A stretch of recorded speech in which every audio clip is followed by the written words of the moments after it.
Ready to make a great first impression on your open house? Get your home in top shape and attract potential buyers? Here are some quick tips to get your home ready in 60 minutes. Tidy up quickly, declutter surfaces, and put away personal items. Focus on high traffic areas like the living room, kitchen, and bathrooms. Clean key areas, wipe down countertops, dust surfaces, and make sure floors are clean. A quick vacuum or sweep will make a big difference. Boost curb appeal. Make sure the front yard and entrance look inviting.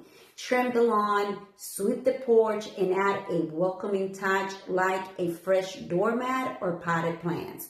Set the mood. Open curtains or blinds to let natural light.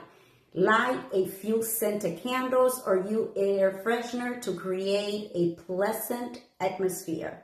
Check details. Ensure all lights are on and that any minor repairs like loose doorknob or dripping faucet are fixed. Ready to make a strong first impression? Partner with me, your real estate expert, to ensure your home stands out in the market. Contact me today to get started on the strategies that will make your open house a success. Bye for now.